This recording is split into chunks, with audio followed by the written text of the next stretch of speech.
نبی کریم صلی اللہ علیہ وسلم سے صحابہ کرام رضی اللہ عنہ نے عرض کیا کہ اے اللہ کے رسول صلی اللہ علیہ وسلم، ہمیں یہ بتائیے کہ دنیا کا سب سے بدترین شخص کون ہے؟ نبی کریم صلی اللہ علیہ وسلم نے فرمایا، دنیا کے بدترین لوگ وہ ہیں جو میاں بیوی میں جدائی ڈالے اور ان کے دلوں میں نفرتیں پیدا کرنے کے لیے وہ باتیں دونوں کے کانوں میں ڈالے جو انہوں نے نہ کہی ہو، کیونکہ میاں بیوی میں جدائی ڈالنا اور دونوں کو ایک دوسرے کے خلاف اکسانا شیطان کا پسندیدہ ترین کام ہے، اور ایسا کام کرنے والے لوگ بھی شیطان کے ساتھی ہیں جن کا برا ٹھکانہ یعنی جہنم ہے۔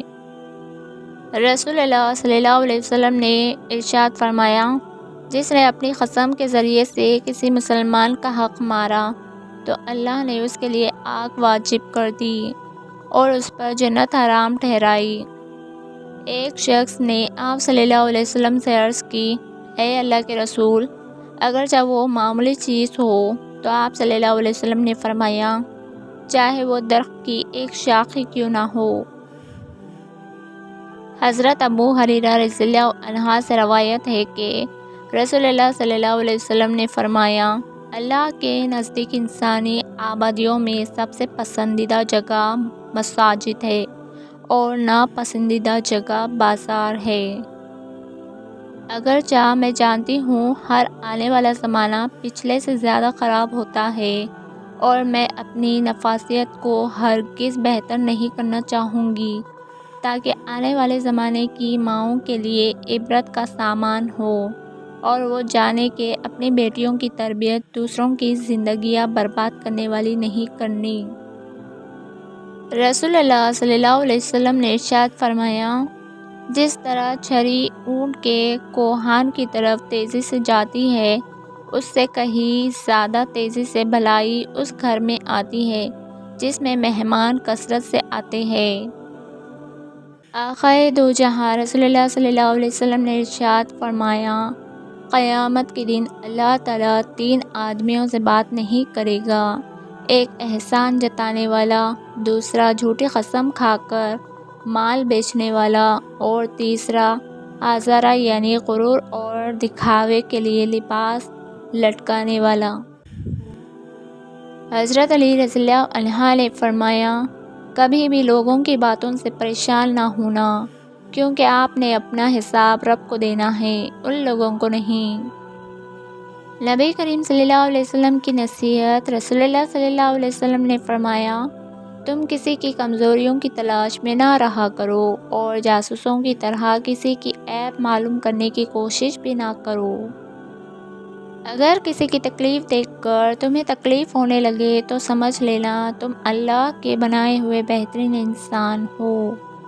حضرت علی رضی اللہ عنہ نے فرمایا، بے فکر ہو جاؤ، اللہ پاک مخلص دلوں کے ساتھ کبھی ناانصافی نہیں کرتا۔ حضرت علی رضی اللہ عنہ نے فرمایا، اس اللہ سے ڈرتے رہو جس کی صفات یہ ہے کہ اگر تم بات کرتے ہو سنتا ہے، اگر دل میں رکھتے ہو تو وہ جانتا ہے۔ نصیب ہار جاتا ہے لیکن دعا ہمیشہ جیت جاتی ہے، بس یقین کے ساتھ اللہ سے مانگتے رہو، وہ رب تمہیں مایوس نہیں ہونے دے گا۔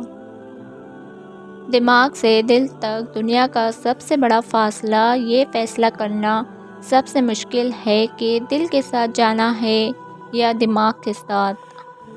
حضرت علی رضی اللہ عنہ نے فرمایا، جو بہت اچھا لگے اسے بہت کم ملا کرو، جو انتہا سے زیادہ اچھا لگے اسے صرف دیکھا کرو، اور جو دل میں سما جائے اسے صرف یاد کیا کرو، کیونکہ جتنا قریب ہوتا ہے دنیا اسے اتنا ہی دور کر دیتی ہے۔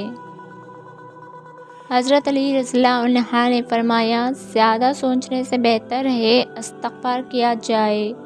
زیادہ سوچنا مشکلات کو بڑھاتا ہے اور استغفار مشکلات کا حل ہے۔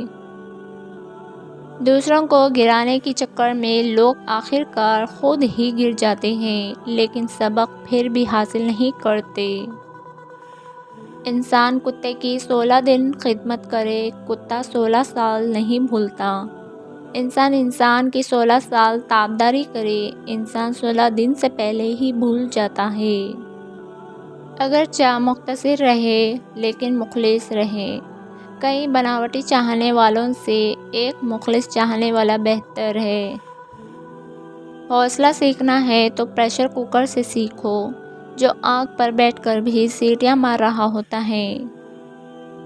جب اولاد روٹی دینے لگ جاتی ہے نا، تو اکثر ماں باپ کو ڈرنا پڑتا ہے، کہیں کوئی بات بری لگ گئی تو روٹی دینا بند نہ کر دے۔ اخلاق کا تعلیم سے کوئی لینا دینا نہیں۔ میں نے ان پڑھ لوگوں کو انتہائی بدتمیز اور تعلیم یافتہ لوگوں کو انتہائی بدتمیز دیکھا ہے۔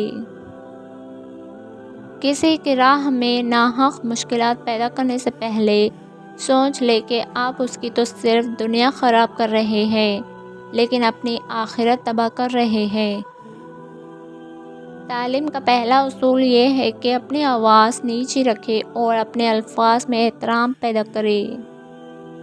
جس دن تم دوسروں کا درد خود پر محسوس کرنے لگو تو سمجھ لینا کہ تم اشرف المخلوقات ہو۔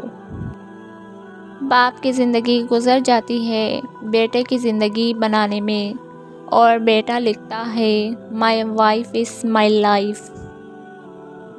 خود کو سب سے بہتر سمجھ لینا یہ ایک ایسی بیماری ہے جو انسان کو کسی قابل نہیں چھوڑتی۔ اللہ تعالیٰ کے راستے پر خود بھی چلے اور دوسروں کو بھی تلقین کرے۔ اپنے عمل اور نیت کو پاکیزہ بنا لے، کچھ ملے نہ ملے، رب کی محبت ضرور ملے گی، یہی تمہاری سب سے بڑی جیت ہے۔ صرف اپنے آپ کو صاف رکھنا نصف ایمان نہیں، اپنی سوچوں اور دلوں کو بھی صاف رکھنا چاہیے۔ دنیا کی ایسی محبت جو دین سے روک لے، جو آخرت کی فکر سے آپ کو ناواقف کر دے، یہ دل کی موت ہے، اور دلوں کا مر جانا انسانوں کے مر جانے سے زیادہ دکھ والا ہوتا ہے۔ جب دوست اللہ کریم ہو، کتاب قرآن کریم ہو اور راستہ صراط المستقیم ہو تو گمراہ ہونا ناممکن ہے۔ بے شک اللہ آنکھوں کی سطح سدا گیلی نہیں رہنے دیتا، وہ جب ہنسانے پہ آتا ہے تو ایسے ہنساتا ہے کہ عشق رشک میں پڑ جاتے ہیں۔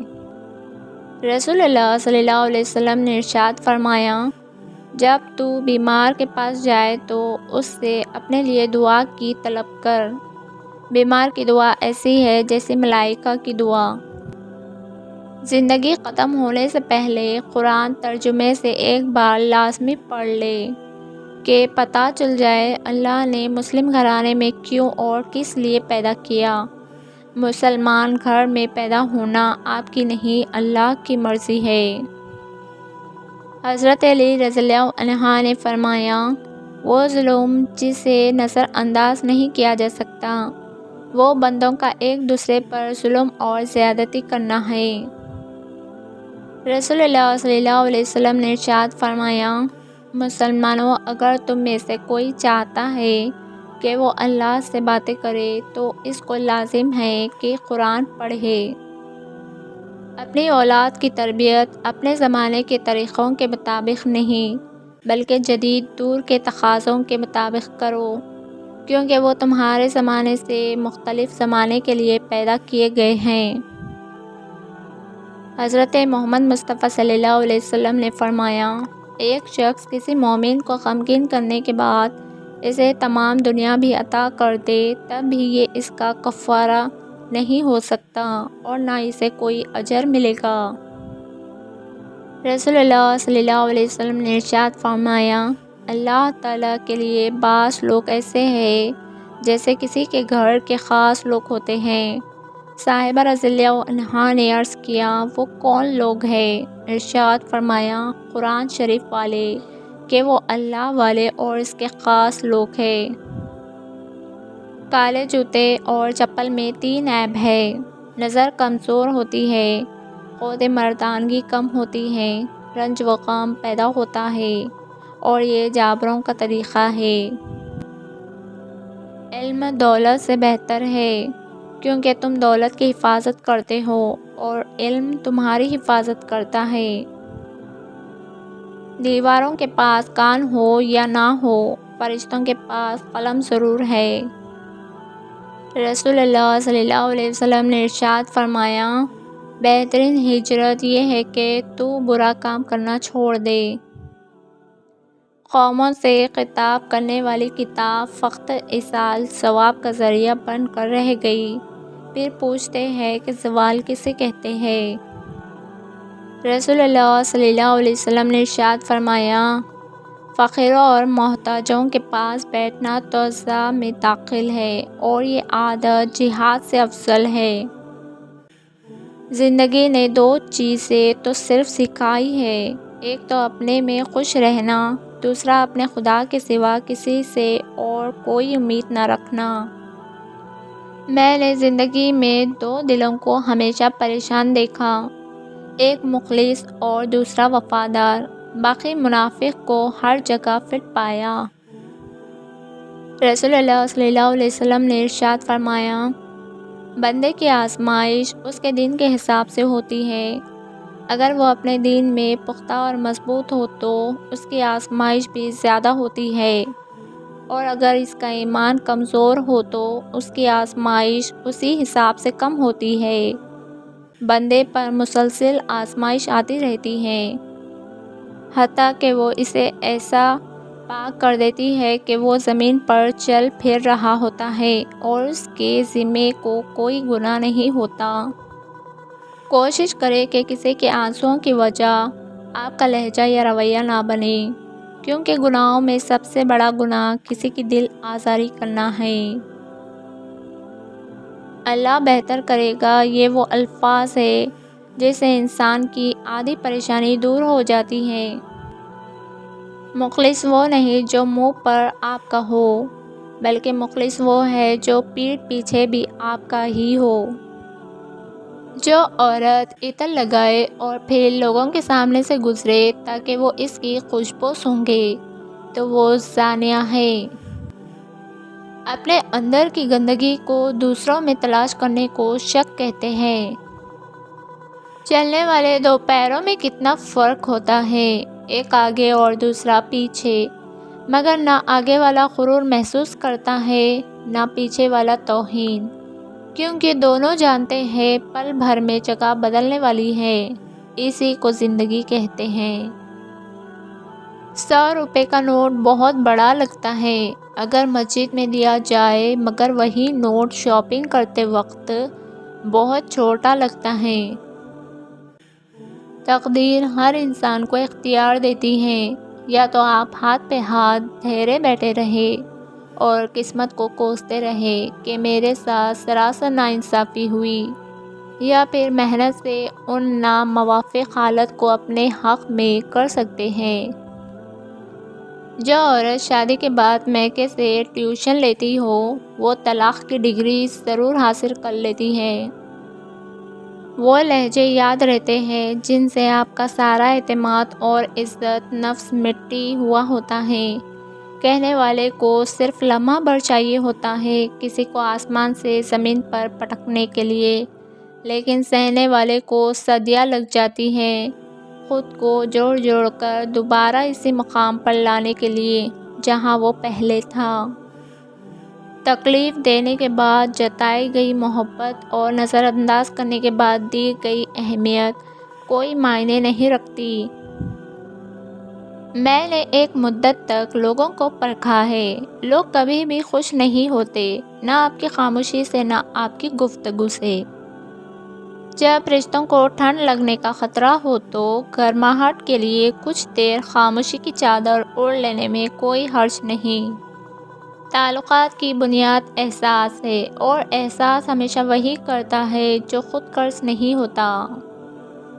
کسی بھی رشتے میں خوبصورت ہونا معنی نہیں رکھتا، وفادار ہونا اہمیت رکھتا ہے۔ شکایت کرنے سے خاموشی رہنا بہتر ہے۔ جب کسی کو کوئی فرق نہیں پڑتا تو شکایت کیسی؟ ان کا بھروسہ مت کرو جن کا خیال وقت کے ساتھ بدل جائے، بھروسہ ان کا کرو جن کا خیال تب بھی ویسا ہی رہے جب آپ کا وقت بدل جائے۔ ایک حد کے بعد تو انسان سب کچھ چھوڑ دیتا ہے، روٹھنا، شکایت اور گلے شکوے کرنا، اور پھر دل تو ایسا ہو جاتا ہے کوئی بات کرے تو ٹھیک، نہ کرے تو بھی ٹھیک۔ کوئی بھی پتھر ہتھوڑے کی آخری ضرب سے ٹوٹتا ہے، لیکن اس کا مطلب یہ نہیں کہ ہتھوڑے کی پہلی تمام ضربیں بیکار گئی۔ اسی طرح کوئی بھی کامیابی مسلسل کوششوں کا نتیجہ ہی ہوتی ہے۔ سمجھدار انسان جب رشتے نبھانا بند کر دے تو سمجھ لینا اس کی عزت نفس کو شدید ٹھیس پہنچی ہے۔ اگر یہ دیکھنا چاہتے ہیں کہ دنیا آپ کے بغیر کیسی ہوگی تو بس یہ دیکھ لیں کہ جو لوگ مر گئے ہیں ان کے بغیر دنیا کیسی ہے۔ ماں باپ دنیا کی ہر ایک ٹھوکر برداشت کر سکتے ہیں سوائے اولاد کے ہاتھوں لگی ٹھوکر۔ قدر کیجیے ان ہاتھوں کی جن ہاتھوں نے ہماری بنیادیں مضبوط کرتے کرتے اپنے ہاتھوں میں لاٹھیاں پکڑ لی۔ ایک دن موم بتی کے اندر جلتے ہوئے دھاگے نے اس سے کہا، جلتا تو میں ہوں پر تیرے آنسو کیوں نکل آتے ہیں؟ موم بتی نے کہا، جس کو دل میں جگہ دی ہو اگر وہ تکلیف میں ہو تو آنسو نکل ہی آتے ہیں۔ تکلیف دینے کے بعد جتائی گئی محبت نظر انداز کرنے کے بعد دی گئی اہمیت کوئی معنی نہیں رکھتی۔ کسی نے کہا کہ بچپن ایک بار ملتا ہے، خوب کھیل کود کر لو، کہیں سے آواز آئی جوانی دیوانی ہے، سارے مزے کر لو۔ کوئی بولا کالج اور یونیورسٹی لائف ایک بار ملتی ہے، خوب مستی کر لو، لیکن افسوس کوئی یہ نہیں کہتا کہ زندگی بھی ایک ہی بار ملتی ہے، اللہ کو راضی کر لو۔ زندگی سے کبھی مت ڈرو، کبھی ہار مت مانو، بلکہ یہ یقین بناؤ کہ زندگی زندہ رہنے کا نام ہے، اور یہ جیسی بھی ہے اسے ہم نے جینا ہے، اور آپ کا یہی یقین آپ کو جینا سکھائے گا۔ زندگی ایک کھیل ہے، جیتو گے تو کامیاب ہو جاؤ گے اور ہار جاؤ گے تو سمجھدار بن جاؤ گے، لیکن کامیاب ہونے سے پہلے سمجھدار بننا ضروری ہے، یعنی جیتنے سے پہلے ہارنا ضروری ہے۔ جب موت کا وقت آ جاتا ہے تو طبیب بیوقوف بن جاتا ہے، دوا اپنا نفع پہنچانے میں گمراہ ہو جاتی ہے، روغن بادام خشکی پیدا کر دیتا ہے، ہر رٹ سے قبض ہو جاتی ہے، شفا کے سارے اسباب موت کا سبب بن جاتے ہیں۔